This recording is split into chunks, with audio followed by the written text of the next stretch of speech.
C'est toujours une grâce, un privilège que d'être en Suisse, le plus beau pays du monde. Amen.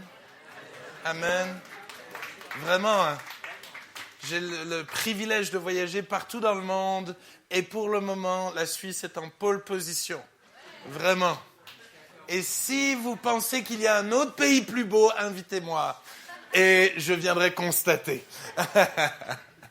Yes, c'est vraiment génial d'être là. Vraiment, je suis honoré, touché, vraiment pour la confiance. Je suis touché de voir l'Église grandir, vraiment de voir des gens être fidèles. Vraiment, c'est extraordinaire. Vraiment, Dieu est bon et il est à l'œuvre ici. Amen. Vraiment. Il y a un an, une année de ça, je suis parti aux États-Unis. Et alors que je suis parti aux États-Unis, j'ai eu le privilège d'aller voir certainement ce que je considère être le meilleur concert que j'ai jamais vu. Un concert à Central Park avec Matt Redman, Toby Mac, Chris Tomlin, avec tous les gens qui ont composé la plupart des chants qu'on chante. Il y avait 60 000 personnes qui étaient là à Central Park, à New York, et j'étais invité en VIP. Donc j'ai eu aussi le privilège d'être tout devant, il y a 60 000 personnes, et moi j'étais tout devant, je pouvais presque les toucher, j'avais accès aux loges, je pouvais manger, boire avec les artistes, vraiment j'étais gâté, vraiment d'une manière incroyable, et puis j'étais là et je profitais. Le problème, parce que quand on est tellement gâté, il y a toujours un problème qui arrive. Marrant, hein? Le problème, c'est que j'avais mon avion pour rentrer en France le soir même. Et tout le monde vous dira, quand vous êtes à New York, si vous voulez prendre l'avion, il faut être 3 heures en avance à l'aéroport. Sauf que le problème, c'est que le concert n'était pas terminé. Et que moi, j'avais pas envie de quitter le plus beau moment de ma vie. Et j'étais là, et je disais non, je peux pas repartir. Et puis tout ça, et j'écoutais, j'étais là, je voulais profiter jusqu'au dernier moment. Et j'exagère un petit peu, et un peu beaucoup, et puis je continue à exagérer. Et 2 heures avant le départ de mon avion, je suis encore à Central Park. Et Central Park et l'aéroport de JFK, pour ceux qui connaissent, c'est loin. C'est loin. Et vraiment, je suis comme tiraillé. Je sais que je dois rentrer, mais je sais aussi que je veux rien louper. Et je suis tiraillé. Et à un moment donné, je ne peux pas l'expliquer, mais il y a comme quelque chose en moi qui me dit, c'est maintenant ou jamais. Je ne peux pas l'expliquer, mais il y a un moment donné où j'ai senti que là, j'avais déjà exagéré, mais là, il y a des moments où tu sais que tu ne dois pas aller plus loin. Sinon, tu vas avoir un problème. Et donc, je pars, je quitte, alors mon cœur se brise, et je marche assez rapidement, je monte dans le bus, je m'assieds dans le bus, et le bus ne démarre pas. Et au bout de, je sais pas, 5 minutes, ça m'a paru des heures, mais 5 minutes, admettons, le chauffeur de bus dit « Nous ne partirons pas avant une demi-heure. » Et il y a des moments où les secondes passent. Et je me mets à stresser. Alors je sors du bus, je cours pour descendre dans le métro, j'essaie de passer le métro. J'arrive au moment du métro et le métro ne vient pas. Il ne vient pas. Et mon cœur se met à battre à fond. Et je commence à suer. Et c'est marrant, comme il y a des moments où tu es au milieu de tout le monde, tu as l'impression que tout va bien pour tout le monde. Mais au fond de toi, c'est la catastrophe nucléaire. Et je ne sais pas quoi faire. Et à un moment donné, le métro arrive. Et ce n'est pas un métro normal, c'est un métro express. Donc je me dis, c'est bon. Le métro express, il va plus vite que les autres métros. Je suis sauvé. Et je monte dans le métro express. Et au même moment, il y a un métro pas express qui arrive sur la voie à côté. Que tu me crois ou pas, le métro pas express allait plus vite que le métro express. Je devenais fou. Mais vraiment, je suis un peu sensible, mais je me mets à pleurer. Et encore une fois, t'es dans New York, t'as l'impression que tout le monde s'en fout, tout le monde va bien, enfin tout le monde est dans son monde. Et toi t'es là et moi je pleure et je me dis, je suis en train de rater le plus beau concert, en train de rater l'avion, je suis en train de tout rater, c'est le pire moment de ma vie. J'avais l'impression d'être passé du meilleur moment au pire. Et vraiment, je commençais vraiment à paniquer, vraiment à pas savoir comment faire. Et je suis sous le métro, je peux pas prévenir. Il y avait quelqu'un qui devait m'amener à l'aéroport. Vraiment, je suis en panique et tout ça. Et ça avance pas, ça avance pas, ça avance pas. Et à un moment donné, j'arrive à l'endroit où je dois changer de métro. Et je vous garantis une chose, j'étais sur les starting blocks. J'étais prêt à courir. Les portes s'ouvrent, je me mets à courir. Sans mentir, je cours au moins 5 minutes. Jusqu'au moment où je me rends compte que je cours dans le mauvais sens.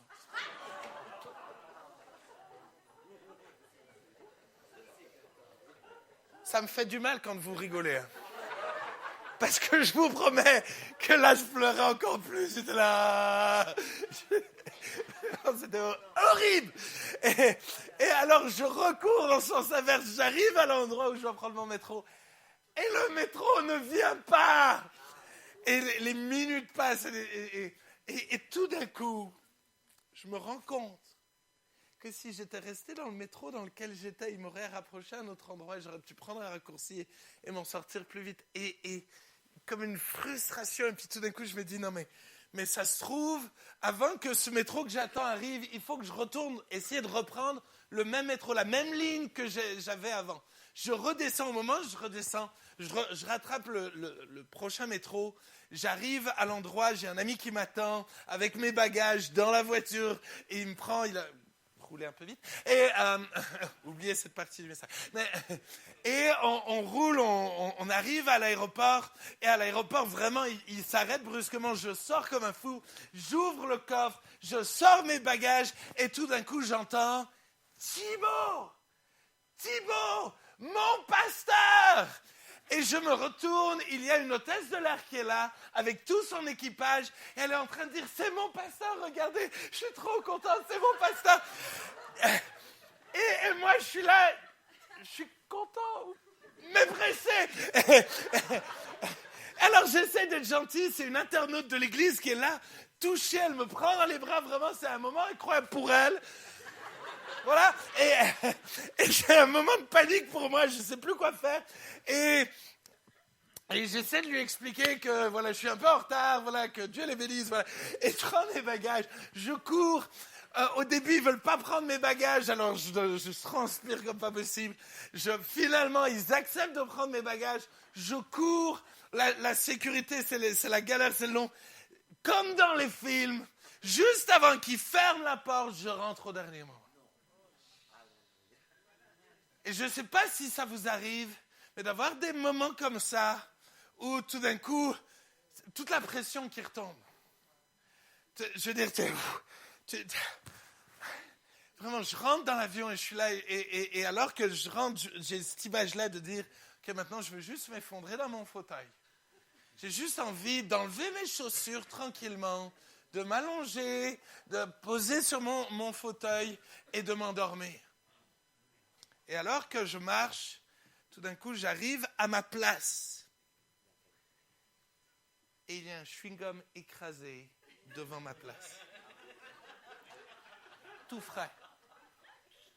Je ne sais pas si ça vous arrive, mais il y a des moments où ça va tellement mal que le moindre petit truc devient une montagne. Et je me mets, encore une fois, à pleurer. Et je m'assieds. Et je dis juste, Dieu, assomme-moi, fais-moi oublier ce moment-là. C'est le pire moment de ma vie. Écoute bien, au moment où je prie ça, il y a une hôtesse de l'air qui vient dire, Monsieur J.R. Thibault, merci de prendre toutes vos affaires et de me suivre en première classe. Je suis arrivé pile au bon moment pour croiser cette hôtesse de l'air qui a appelé sa collègue pour me surclasser parce que Dieu est bon. Parce que Dieu est bon.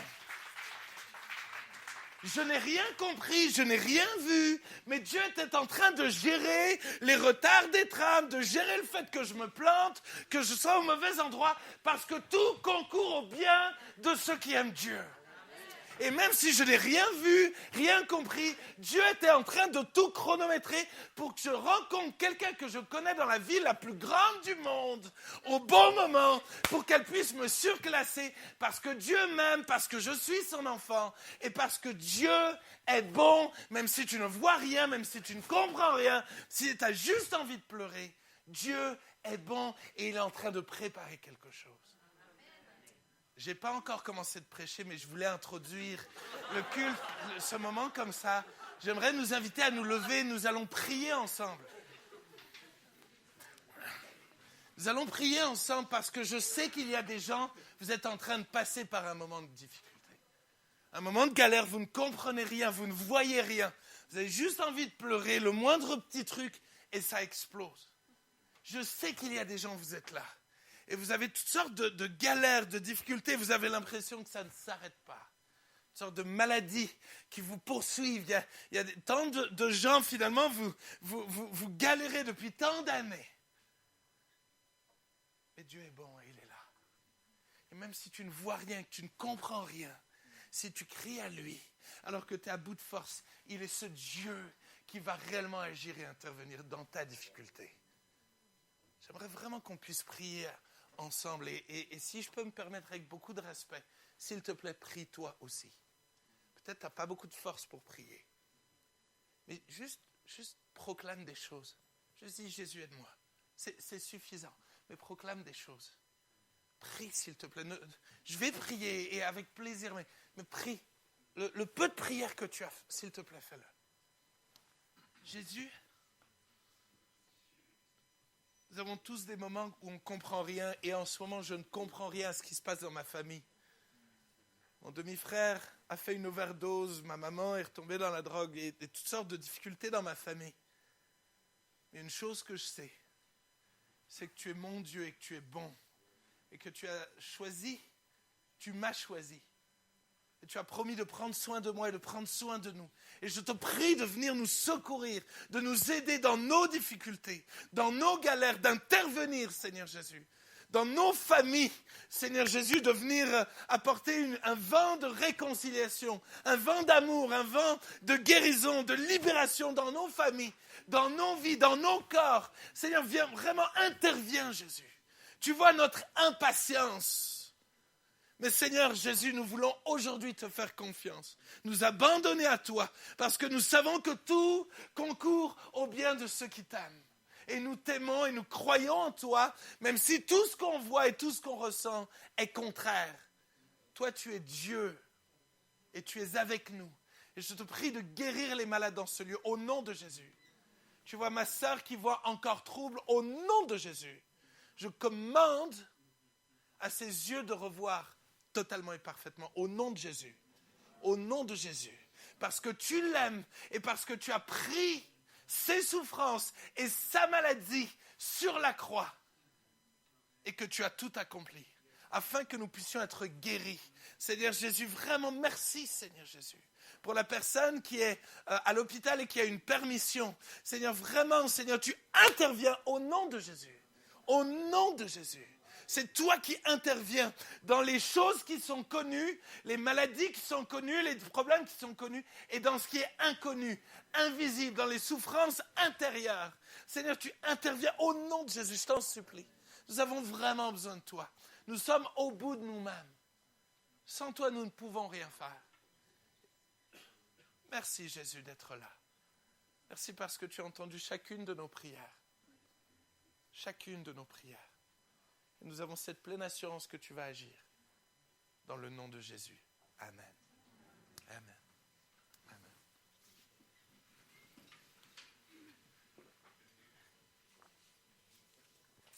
Alléluia. Amen. Donc comme dit, je n'ai pas encore prêché. Ne comptez pas ce qu'on a vécu là comme la prédication, s'il vous plaît, sinon je suis foutu. Yes, j'aimerais, alors qu'on va montrer une petite vidéo introductive, j'aimerais peut-être nous encourager aujourd'hui à rentrer dans quelque chose de nouveau, et presque envie de dire d'un peu dérangeant. Donc voilà, je veux pas, je suis pas là pour choquer personne ou comme ça. Je suis là un peu pour vous challenger.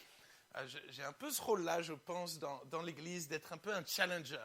Donc vraiment, juste prenez ce qui est bon, laissez-vous un peu challenger, bousculer dans vos habitudes, parce que je crois réellement que Dieu veut nous faire rentrer dans une nouvelle dimension. Une nouvelle dimension de sa présence, vraiment de rentrer dans quelque chose de nouveau. Je crois que Dieu on est dans les derniers temps, souvent on le dit, mais très souvent, prophétiquement, il y a tant de promesses qui disent, mais dans les derniers temps, je vais répandre mon esprit d'une manière toute nouvelle, toute particulière. Il y a quelque chose que Dieu veut faire particulièrement dans les derniers temps. Quand on voit Samson, qui est certainement un des derniers juges avant l'arrivée du roi, et Samson va recevoir une dimension nouvelle du Saint-Esprit. Une onction, une puissance, quelque chose de particulier. Oui, il a des failles, j'en ai parlé un peu hier soir aux jeunes, et le temps n'est pas là pour que je vous parle de ces failles-là, même s'il faut y veiller. Mais nous sommes dans un temps réellement où Dieu veut déverser réellement son onction d'une manière toute nouvelle et toute particulière.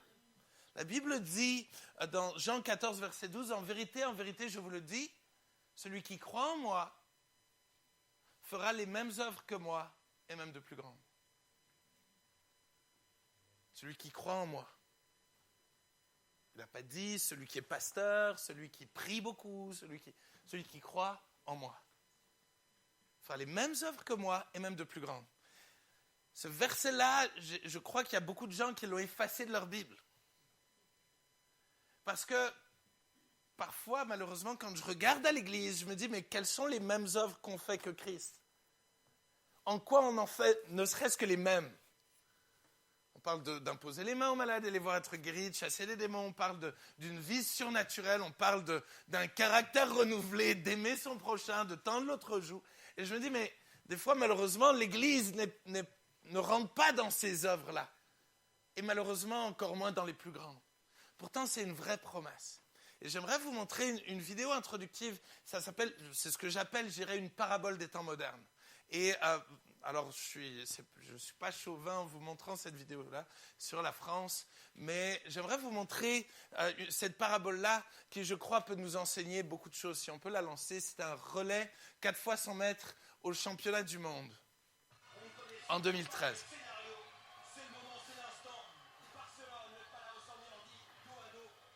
Donc, l'équipe de France a 4 compétiteurs.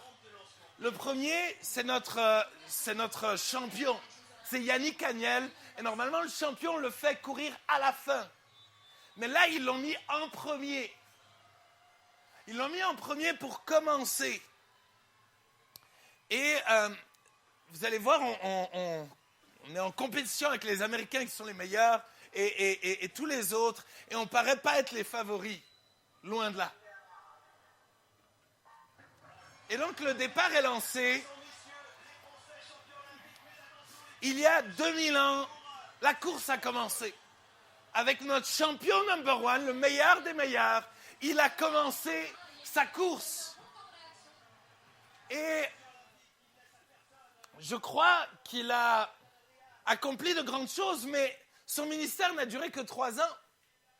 Il a plongé dans le fleuve du Saint-Esprit, il a été rempli du Saint-Esprit et il a fait de grandes choses, de belles choses, de merveilleuses choses. Mais il a été comme limité. Il s'est contenté à rester en Israël. Il s'est contenté de rester dans un secteur bien défini. Souvent, il disait, mais je ne peux pas aller plus loin, je ne peux pas aller plus loin, je ne peux pas faire plus. Et on n'est même pas dans les 6 premiers. Je ne suis pas en train de diminuer ce que Jésus a fait. C'est une illustration, c'est une parabole. Mais ensuite, il y a les disciples qui ont pris le relais. Et les disciples ont été plus loin. Ils ont plongé aussi dans le fleuve du Saint-Esprit. Ils sont allés plus loin. Ils ont vécu des miracles, de grandes choses. L'évangile s'est répandu partout en Europe, en Asie. Ils ont propagé l'évangile. Il y a comme un passage de relais entre Jésus, les disciples. Et Florent Manodou va remonter.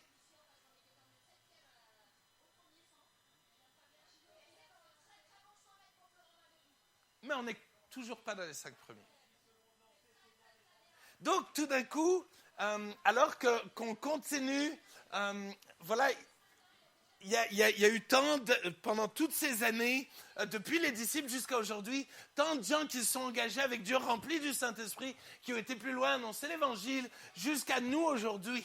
Tellement de gens qui ont donné leur vie, qui sont donnés à fond par l'œuvre du Saint-Esprit, et l'Évangile s'est répandu aux 4 coins du monde. Et on a vu que l'Évangile s'est propagé, les gens se sont donnés à fond pour que l'Évangile soit annoncé. Et le dernier coureur, c'est Jérémy Stravius. C'est pas le meilleur. C'est un peu le bout en train de l'équipe, c'est pas le meilleur. Pourtant, c'est lui qui est là au final. On n'est pas dans les 3 premiers, on est 4e. Si on peut mettre peut-être un poil plus fort, je veux juste que vous compreniez ce qui se passe.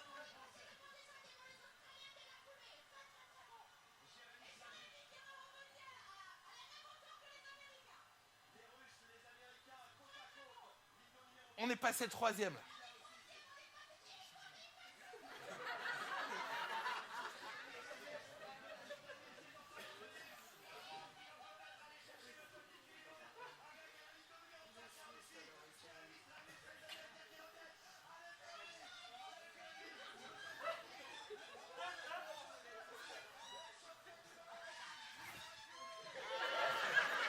Yes! Yes! Yes! Tu peux arrêter la vidéo. Vous n'imaginez pas ce que Dieu peut faire et veut faire au travers de vous. Vous n'avez pas idée à quel point il veut vous faire rentrer dans des œuvres plus grandes. J'ai eu le privilège de grandir dans une église avec des hommes tellement simples, comme Jean-Peter Schmidt, Samuel Peter Schmidt, où Dieu s'est manifesté d'une manière incroyable. Aujourd'hui, l'Église n'arrête pas de grandir. On doit refuser des gens pour les moments de baptême. On a trop de demandes, on a trop de gens. Vraiment, Dieu se manifeste d'une manière toute particulière. Mais on n'y peut rien. C'est l'œuvre du Saint-Esprit. C'est quand on plonge dans la rivière du Saint-Esprit, alors tout d'un coup, on enclenche quelque chose de bien plus grand que nous-mêmes. Et le titre de mon message, c'est « Plonge ». Peut-être j'aurais dû rajouter « Par pitié, plonge ». Par pitié, plonge. Je crois que Dieu veut nous faire rentrer dans une nouvelle dimension de sa présence. Une nouvelle dimension réellement où il va agir, guérir, où il va se manifester. Et nous allons voir réellement des hommes et des femmes être sauvés, changés, transformés. Réellement se manifester tout particulièrement dans des endroits de désert. Des fois, quand j'entends les gens parler, on me dit « Ah non, mais le Valais, c'est désertique. Non, c'est difficile. » J'ai l'impression « Ah non, la Suisse, tu sais, les Suisses, ils ont tellement d'argent. Je veux dire, tout va tellement bien que c'est difficile pour eux d'entendre l'évangile. » Et j'ai des fois l'impression que partout où je vais, on a tous des bonnes excuses. Ah, les Français, ouais, mais tu sais, ils sont têtus. Ah ouais, les Indiens, ouais, ben avec l'hindouisme, c'est difficile. Ah, les Chinois, ben le communisme. Et finalement, dans tous les endroits, on vient avec toutes sortes d'excuses. Mais excusez-moi, mais j'ai voyagé en Chine, il y a un des plus grands réveils de l'histoire de l'humanité. J'étais en Inde, pareil, ils sont persécutés, ils vivent des choses absolument difficiles. Mais le Saint-Esprit est en train de se manifester. Je suis en France et je vois Dieu agir. Et excusez-moi, mais je suis en Suisse et je crois que Dieu est en train de préparer quelque chose. Il veut souffler sur la Suisse. Il veut réellement nous conduire plus loin. Mais c'est notre responsabilité de plonger ou pas. Si je ne plonge pas, je ne peux pas m'attendre à ce qu'on gagne la course. Si je ne plonge pas, je ne peux pas m'attendre à ce qu'on gagne la course. Et ce n'est pas parce que je ne suis pas le meilleur. Parce qu'on n'est tous pas les meilleurs. Il n'y a pas une seule personne qui peut se vanter d'être meilleur qu'un autre. On a tous des pensées tellement bizarres. On a tous des comportements, excusez-moi, mais tellement tordus. On est tordu, on est né tordu. Excusez-moi, mais Dieu t'a créé tordu. Il t'a voulu tordu. Sinon, il t'aurait créé parfait. Hein. On est d'accord avec ça. Hein. Je suis pas en train de dire quelque chose qui est pas juste. Si Dieu avait voulu te créer parfaitement, il t'aurait créé parfaitement, il aurait créé l'humanité parfaite, il n'aurait pas créé l'arbre de la connaissance du bien et du mal. Mais il nous a fait comme il nous a fait, parce qu'il a un rêve pour nous, comme on est. Il y a une destinée pour nous.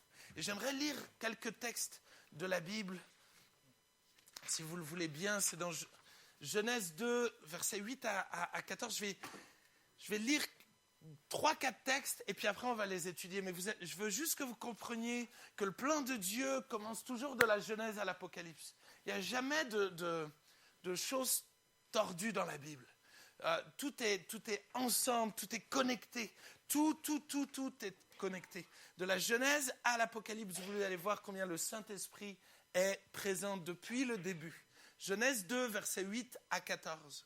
Puis l'Éternel Dieu planta un jardin en Éden, du côté de l'Orient, et il y mit l'homme qu'il avait formé. L'Éternel fit pousser du sol des arbres de toute espèce, agréables à voir et bons à manger, l'arbre de la vie au milieu du jardin, et l'arbre de la connaissance du bien et du mal. Un fleuve sortait d'Éden pour arroser le jardin, et de là, il se divisait en 4 bras. Le nom du premier est Pishon. Pishon qui veut dire élargissement, augmentation.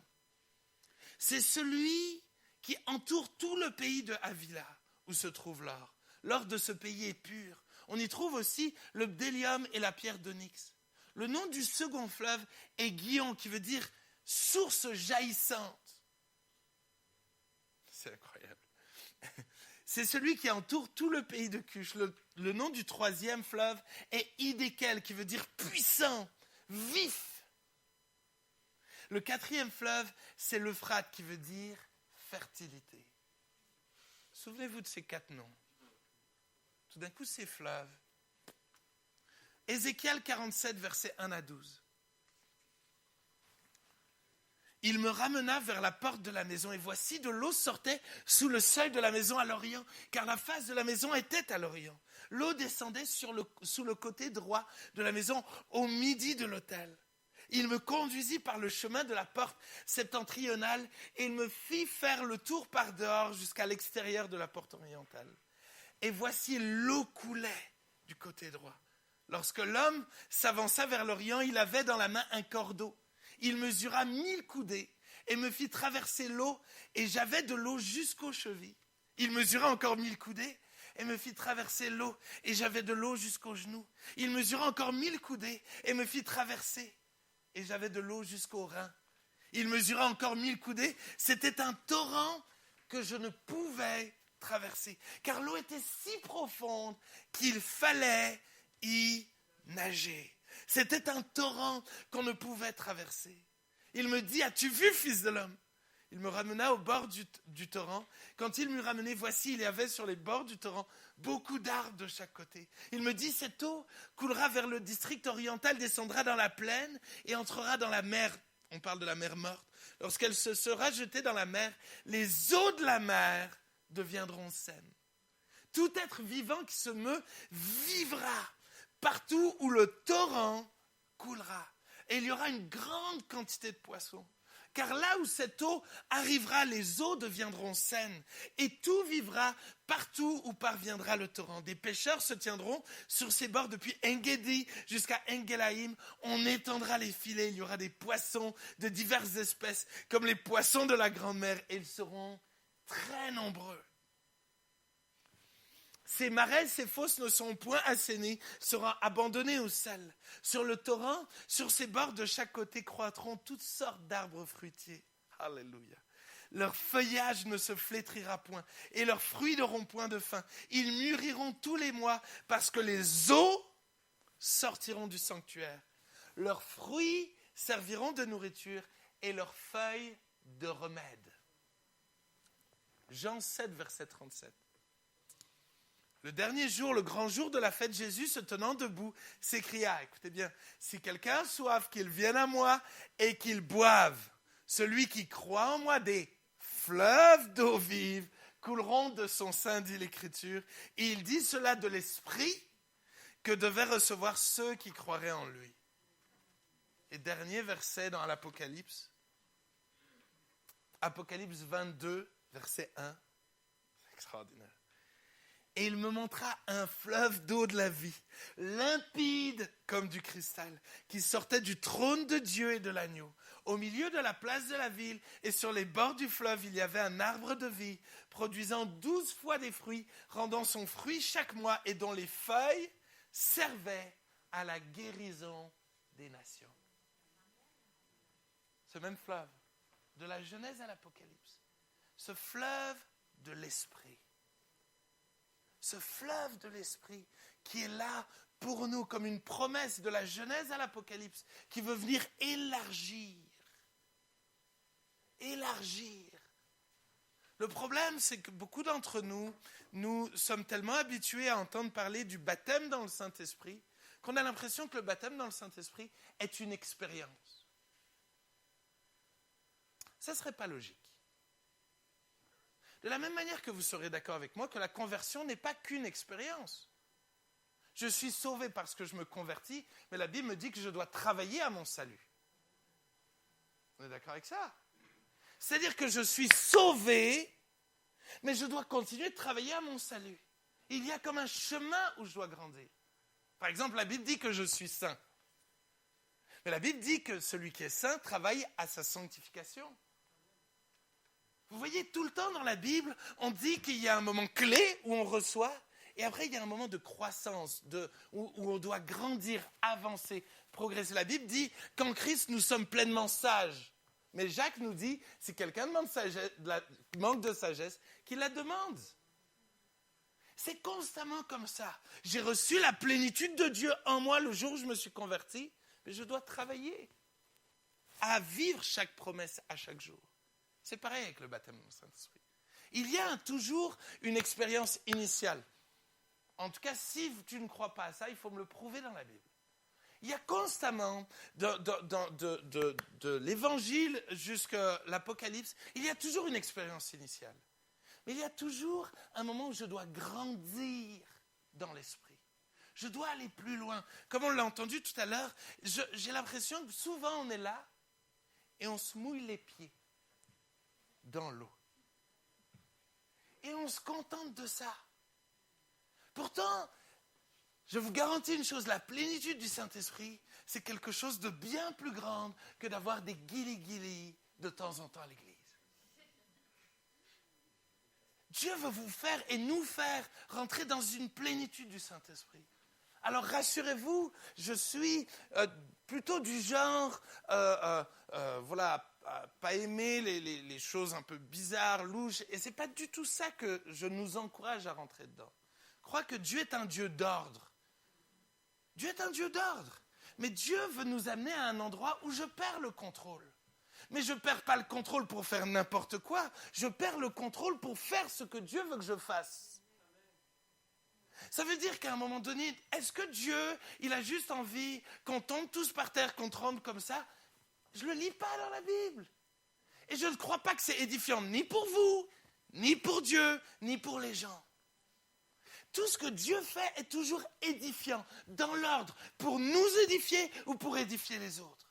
Constamment. Quand la Bible parle du parler en langue, il dit, celui qui parle en langue s'édifie lui-même. Mais celui qui prophétise édifie les autres. Il y a toujours quelque chose qui nous élève, ou nous, quand je dis élever, c'est pas genre, mais qui nous élève vers Dieu. Le problème, c'est que des fois, on est là constamment à chercher des émotions, des ressentis. Et toutes sortes de mouvements aujourd'hui cherchent à nous faire vivre toutes sortes de choses qui finalement cherchent à satisfaire notre chair et pas à plaire à Dieu. Et c'est en ça où c'est vraiment important que vous me compreniez. C'est-à-dire, je crois que Dieu veut nous amener à perdre le contrôle, mais pas à faire n'importe quoi. Perdre le contrôle, c'est perdre le contrôle des manettes. Peut-être je prends une illustration. C'est-à-dire qu'avant, j'étais le pilote de ma voiture. Et j'ai, comme beaucoup, accepté Jésus pour rentrer dans ma voiture. Mais à un moment donné, je dois prendre le contrôle et je dois lui laisser le volant. Et je dois m'asseoir à côté de lui. Mais est-ce que tu crois qu'il va rouler n'importe comment? Si tu lui confies le volant de ta vie, tout ce qu'il va faire dans ta vie, C'est bon. Ça va être non seulement bon pour toi, mais bon pour les gens autour de toi. Ça va? Yes. J'essaye d'être un peu enseignant et de vous partager quelques réflexions, mais ça me semble tellement important. Tellement important qu'on comprenne qu'il y a une nouvelle dimension. Je notais, pour la louange, je m'inquiète un petit peu des fois de comment la louange est en train de tourner dans nos milieux. Si vous voulez bien, on va lire Colossiens 3, verset 16. Tout le monde aime bien Jean 3, 16. Je vous propose d'aimer bien Colossiens 3, 16. Voilà, voilà, dans le domaine de la louange, j'ai l'impression que ça peut peut-être nous aider. Colossiens 3, 16. Que la parole de Christ habite parmi vous abondamment. Quand vous retrouvez, instruisez-vous et exhortez-vous les uns les autres. Comment? En toute sagesse. Comment? Par des psaumes,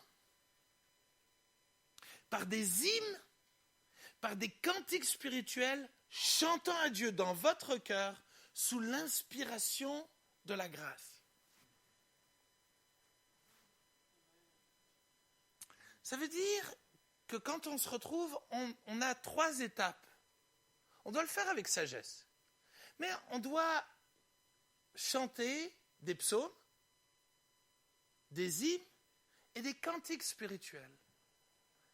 Les psaumes, c'est quoi? Je suis embêtant. Je sens que je vous embête, je le sens.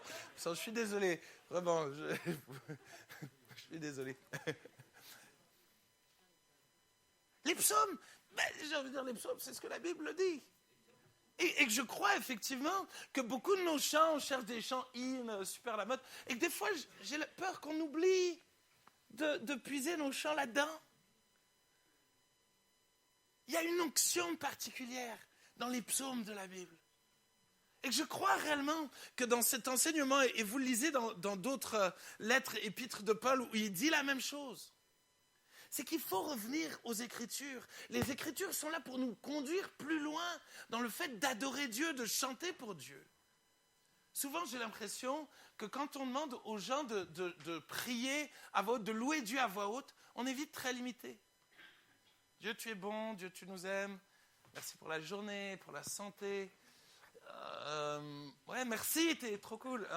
Et excusez-moi, mais j'ai l'impression qu'on a des fois tellement de limites, parce que finalement, on est trop limité. Oui, je crois que les hymnes, c'est des chants qu'on va composer, j'ai envie de dire des nouveaux chants. Des nouveaux chants, et la Bible parle souvent de ces nouveaux chants.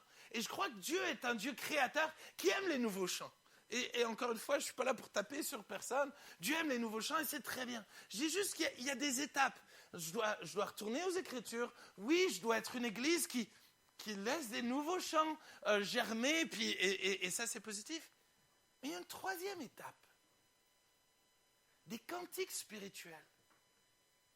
Le problème, c'est que dans notre jargon, cantique spirituel, c'est les vieux cantiques spirituels. On a l'impression du vieux grimoire qu'on ouvre avec les cantiques spirituels. Et qu'on a l'impression qu'on doit bien se tenir puis chanter un peu comme ça. Alléluia. Excusez-moi, mais c'est pas du tout ce que le texte veut dire.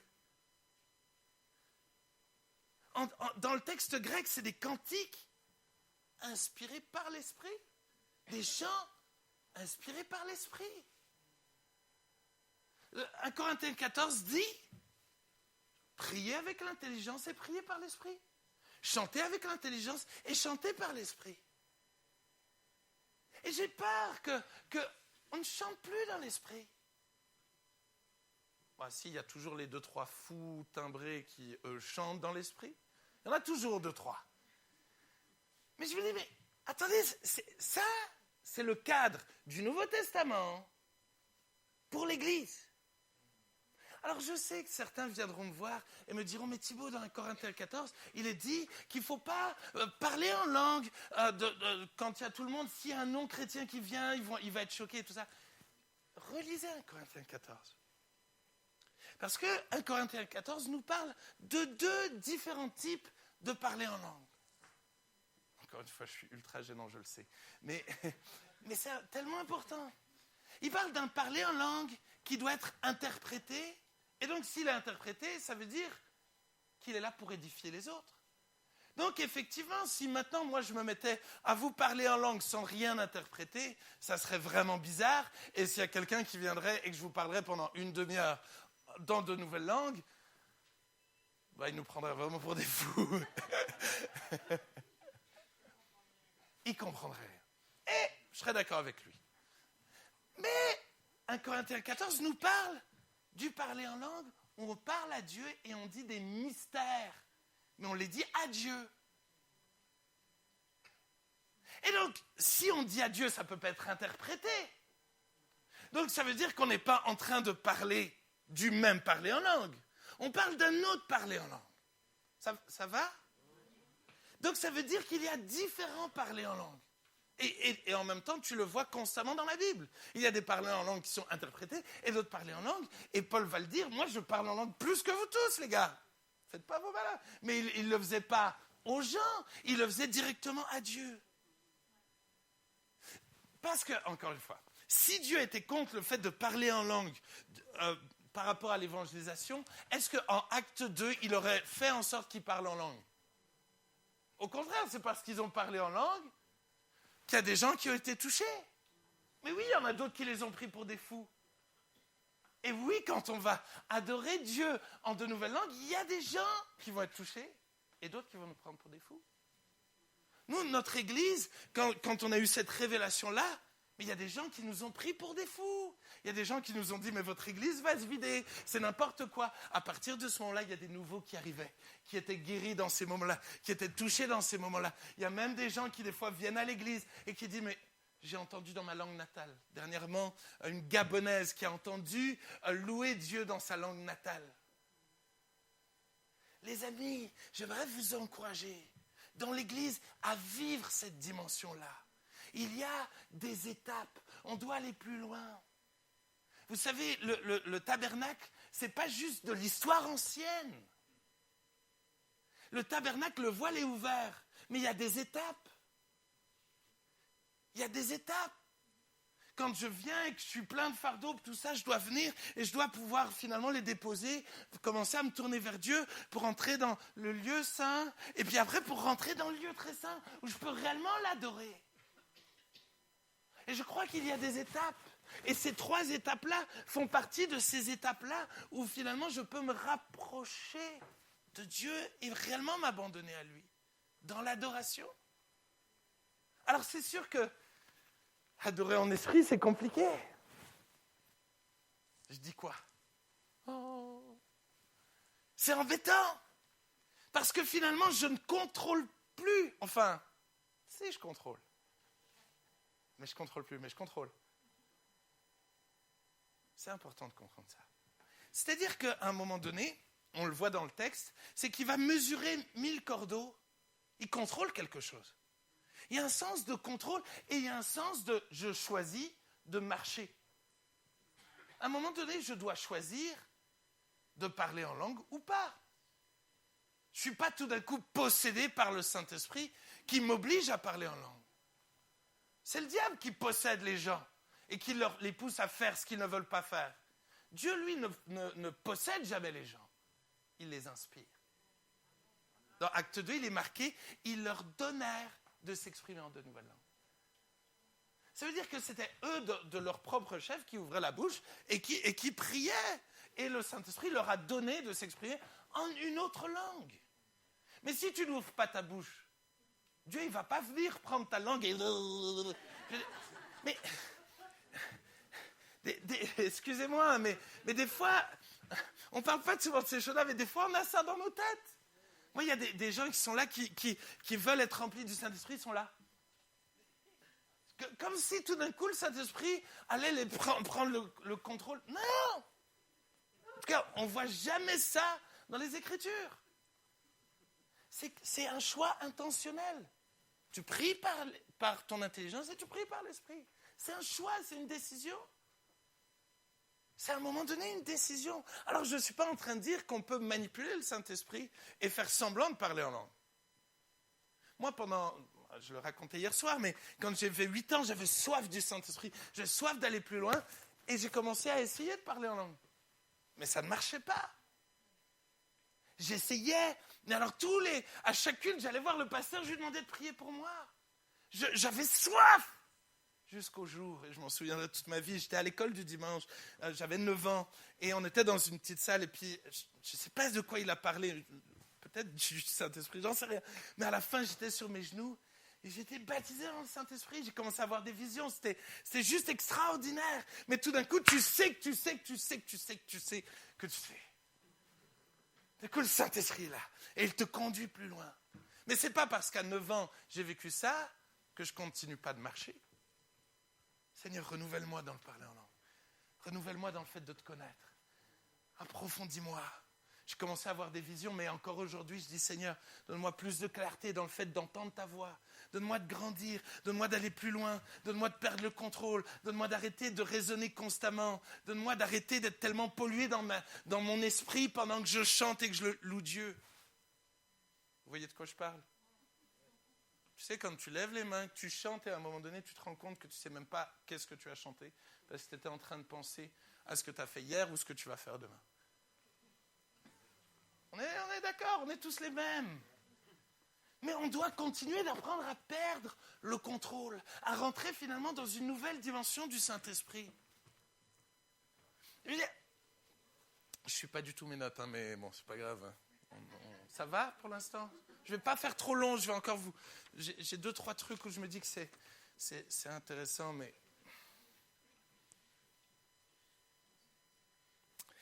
J'ai envie de vous parler d'entendre la voix du Saint-Esprit. Parce qu'encore une fois, j'ai des fois l'impression que les prophéties, on a les deux extrêmes. Où on ne dit rien, on est capable de dire n'importe quoi. Et je me dis, mais est-ce qu'on peut trouver un bon équilibre ? La Bible dit, n'éteignez pas l'esprit, ne méprisez pas la prophétie. Ça veut dire qu'à un moment donné, on doit aspirer à ça. Excusez-moi, quand on aspire, le mot aspirer, c'est ce que je fais tous les jours. Chaque 2 secondes, ou j'en sais rien, mais j'aspire de l'air, parce que sans l'air, je meurs. Donc j'ai besoin d'aspirer à ce que l'air, le vent du Saint-Esprit rentre en moi. Je dois aspirer à ça, je dois aspirer au don. Paul va dire que tous prophétisent. Ça ne vous dérange pas que Paul nous dise que tous prophétisent et qu'on vive où pas grand monde prophétise. Et parfois, malheureusement, quand on prophétise, c'est vraiment bizarre. Et je me dis, non, il y a une nouvelle dimension où je dois apprendre à reconnaître la voix du Saint-Esprit. Je dois apprendre à l'entendre, mais en même temps, c'est extraordinaire. Le Saint-Esprit est venu habiter en moi. Donc ça veut dire que pourquoi Dieu me parlerait d'une manière audible de l'extérieur alors qu'il vit à l'intérieur de moi? Ça me paraît logique, hein? Mais s'il vit à l'intérieur de moi, ça veut dire qu'il peut me parler à l'intérieur de moi. Bon point. Maintenant, je dois apprendre à dissocier sa voix de ma voix. Comment faire? J'ai le privilège, c'est que la parole de Dieu est la parole de l'Esprit. Éphésiens 6.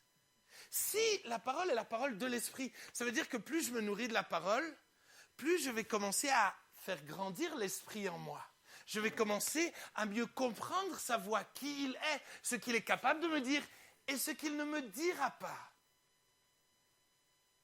Et tout d'un coup, je commence à comprendre comment Dieu prophétise, comment Dieu agit. Et tout d'un coup, ça met des limites. On est d'accord avec ça? Il y a toujours des limites. Le Saint-Esprit est limité par les lois que Dieu a mises en place. Le Saint-Esprit ne te poussera jamais à faire quelque chose hors de ses limites, hors de l'amour, hors de la parole de Dieu. On est d'accord avec ça? Vous voyez? On parle du baptême de feu. Un feu, si je fais un feu ici, qu'est-ce qui se passe? Il y a tout qui prend feu. Et ça sera, au lieu d'être une bénédiction, ça va devenir quoi? Une malédiction. Le feu va devenir une bénédiction dans la mesure où je le mets dans quelque chose qui le limite, dans une cheminée. Et quand c'est dans une cheminée, alors ça devient une bénédiction. Mais parce qu'il est à sa juste place. Et malheureusement, il y a des gens, au nom du Saint-Esprit, qui viennent prophétiser tout et n'importe quoi et qui manipulent les gens. Et que je dois faire très attention à qui prophétise et qu'est-ce qu'il prophétise. Tu dois apprendre à discerner ce qui est juste et ce qui ne l'est pas. Moi, il y a des fois où des gens sont venus et ils m'ont donné des prophéties. J'ai dit, je suis désolé, mais je ne suis pas d'accord et je refuse les paroles que vous m'avez dites. Je ne vais pas taper dessus. J'essaie de vivre les fruits de l'esprit, c'est un autre sujet, mais on n'aura pas le temps. Mais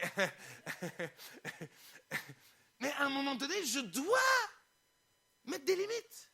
Parce que sinon, ça va devenir une malédiction. Mais je dois. C'est pas parce qu'il y a des dérives que je ne dois plus le faire et plus y aspirer. Vous savez, ça s'apprend. On apprend à reconnaître la voix du Saint-Esprit. Par exemple, si vraiment tu as l'impression d'avoir jamais, absolument jamais entendu la voix du Saint-Esprit, je t'encourage à faire un exercice. Tu vas dans un magasin et tu essaies de voler quelque chose. J'ai dit essayer, j'ai pas dit que tu le fais. Et tu vas voir en toi, il y a quelqu'un qui va te dire « Ouais, tu fais quoi? Tu rigoles ou quoi ?» Ça s'appelle la voix du Saint-Esprit. D'accord? Tu entends la voix du Saint-Esprit beaucoup plus que tu l'imagines. Vraiment. La Bible dit que Dieu parle tantôt d'une manière, tantôt d'une autre, mais l'on n'y prend point garde. Fais un test une fois, Enfin non, ça va être bizarre. Mais dernièrement, je marchais avec quelqu'un qui me disait « Ah, mais j'entends jamais la voix de Dieu. » Et puis on marchait en forêt, puis vraiment, tout ça, je pense, c'est impossible d'entendre la voix de Dieu. Et tout ça, et puis on parle. Et puis au bout d'un moment, je dis « Attends, tais-toi. » Et t'as remarqué le chant des oiseaux? Non, par exemple. Vous entendez maintenant le bruit de la soufflerie? Avant, on ne l'entendait pas. Pourquoi on ne l'entendait pas? Parce que vous étiez attentif à autre chose. Vous voyez? C'est un truc de malade. Hein? Ça fait flipper. Ça fait flipper. Mais ça veut dire littéralement que trop souvent on est dans l'église et on ne fait pas attention à ce que le Saint-Esprit dit parce qu'on est focalisé sur d'autres choses.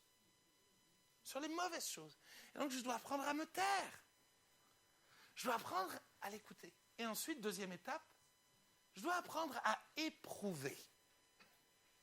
La première fois où j'ai reçu une parole de connaissance dans l'église, je me suis avancé comme ça, tremblant, pas mystiquement, hein, mais tremblant parce que j'avais tellement peur. Et tu sais, je me disais, non, qu'est-ce qu'ils vont me dire? Je vais être foudroyé, tout ça. C'est important de garder la crainte de Dieu. Il ne faut pas prononcer le nom de Dieu en vain. Vous savez pourquoi c'est marqué « Ne prononcez pas le nom de Dieu en vain » ? Parce qu'il y a beaucoup de gens qui parlent au nom de Dieu. Dieu m'a dit, Dieu a dit. Dieu... Non, je veux dire, s'il te plaît, avant de dire Dieu a dit, sois vraiment sûr que ce soit Dieu qui dit. Ne prononce pas le nom de Dieu en vain, s'il te plaît. C'est un commandement qu'on a oublié, qu'on n'utilise plus, parce qu'on a l'impression que c'est vraiment l'Ancien Testament, c'est ultra d'actualité pour nous aujourd'hui. Il ne faut pas que je raconte trop de choses. C'est frustrant, j'en peux plus. Je pense que je pourrais passer des journées à vous parler du Saint-Esprit, c'est juste extraordinaire. Et j'avance devant, tout tremblant, j'avais peur, je ne savais pas. Et je vais dire la parole à un des pasteurs. Et il me dit, tu sais quoi? On va attendre que quelqu'un d'autre la dise. Ça fait flipper. J'étais là, je dis, oh punaise, mais qu'est-ce qui va m'arriver, tout ça. Et c'était vraiment dur. Mais avant de parler au nom de Dieu, apprends à reconnaître sa voix. Samuel a dû apprendre à reconnaître sa voix. Vous lirez 1 Samuel 3. Il a dû apprendre, il y a des étapes pour apprendre, reconnaître sa voix. Éprouve. Avant de dire une parole à quelqu'un, s'il te plaît, va voir le pasteur. Et dis-lui, je crois avoir reçu ça pour quelqu'un, s'il te plaît. Ne joue pas à l'apprenti prophète. Apprends, s'il te plaît. Et alors que, à ce moment-là, personne n'a confirmé ça. Et j'étais effondré. Et le pasteur va me dire, ok, je veux que tu écrives ce que tu as reçu sur un papier. Et je veux que tu me la donnes. Je n'étais pas pasteur, j'étais un jeune de l'église. Je veux que tu écrives ça. Et je lui donne le lendemain, comme ça. Et puis, j'en entends plus parler pendant, je sais pas, 2-3 semaines, je sais plus. Et alors que je vais aider à l'église, je prends une feuille de brouillon. Écoutez bien, c'est un truc de fou. Hein. Je prends une feuille de brouillon et je ne sais pas si des fois ça vous arrive, mais quand vous prenez une feuille de brouillon, vous regardez ce qu'il y avait derrière. Enfin voilà, on a des tas de... Et c'est la parole que j'avais écrite, écoutez bien, avec Papa Jean qui a dit cette parole vient vraiment de Dieu et Papa Jean a signé cette parole-là. Mais il l'avait mis au brouillon. Bon, ça, je n'ai pas compris, mais ça, c'est pas grave. C'est un autre sujet. C'est un autre sujet. Mais je vous garantis une chose. Pour moi, tout d'un coup, ça a mis quelque chose. En moi, je sais que ce que j'ai entendu là, c'est la voix de Dieu.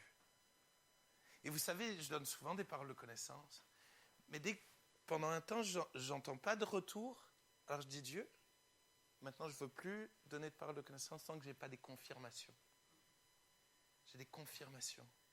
Je me souviens dernièrement, tout d'un coup, à la fin de ma prédication, je prêchais un mardi soir et tout d'un coup, Dieu me dit, je veux parler à un musulman qui est sur Internet. Et d'habitude, c'est vraiment pas le moment où on donne des paroles de connaissance à la fin des prédications, c'est plus au début où...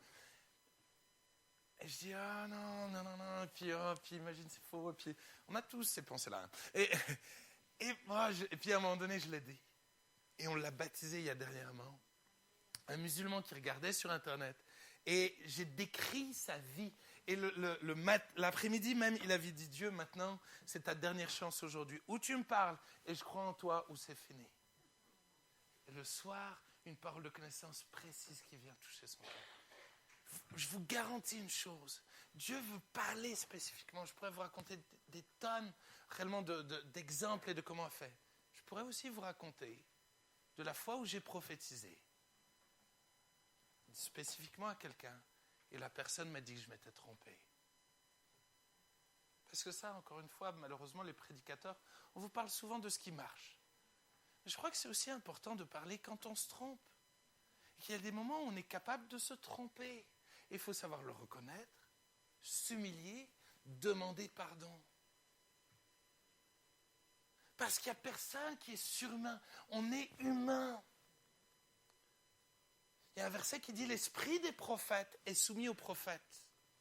Ça veut dire qu'à un moment donné, le Saint-Esprit est toujours limité en fonction de la place que je lui laisse.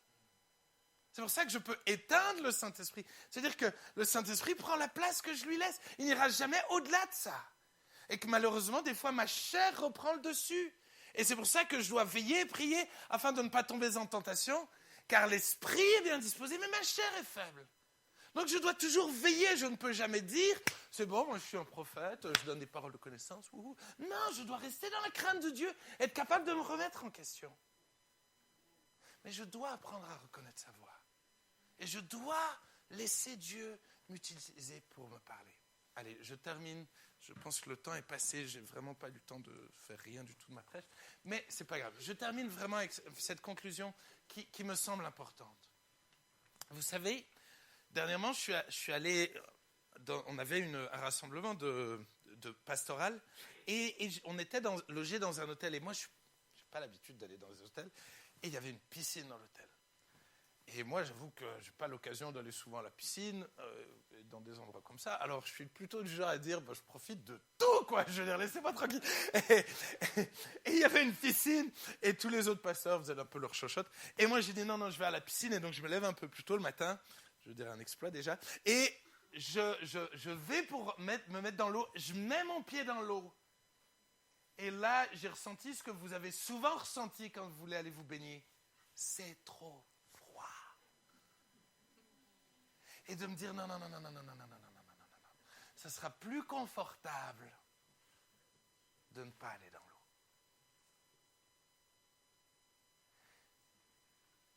Plonger, ça sera inconfortable. Il y aura un temps où ça sera inconfortable. Il y a un temps où tu vas, ok, je ne sais pas bien parler en langue. Il y a des gens, vous ne parlez pas en langue à vôtre. Vous savez pourquoi? Parce que vous avez peur de ne pas bien parler en langue. C'est débile. C'est comme des gens qui me disent, ah non, je ne sais pas prier, je ne peux pas bien prier. C'est débile. Je ne sais pas comment on peut faire pour mal prier. Si tu pries de tout ton cœur, c'est forcément bien. Prie, je veux dire, mais forcément c'est inconfortable. Et à un moment donné, j'étais là tiraillé entre le fait de dire non, mais ça va me faire du bien, ça va être tellement bon pour moi. Et en même temps, ce côté, oh non, j'ai pas envie.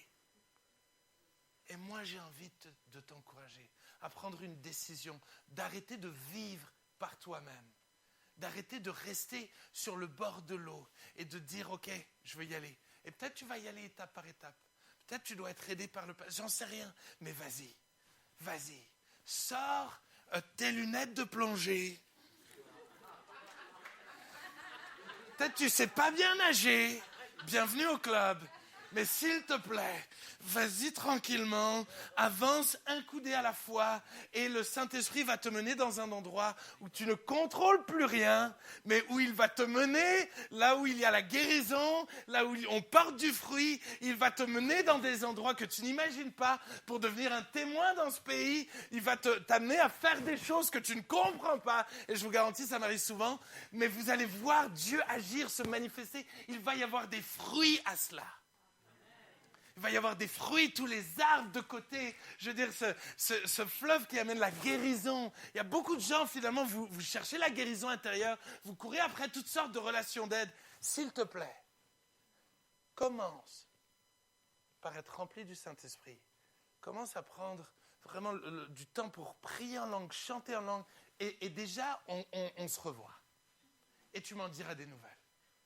Il y a une joie nouvelle qui va augmenter, une paix surnaturelle qui va arriver. Pourquoi ? Parce que les fruits de l'esprit vont commencer à se manifester. Et tout d'un coup, là où la souffrance était là où la douleur était là, le Saint-Esprit qui est le consolateur, le paraclète, il va venir agir en toi. Si tu es sous le poids de la culpabilité, oui, confesse ton péché, mais attends-toi à ce que réellement le Saint-Esprit vienne te donner sa paix surnaturelle. Amen.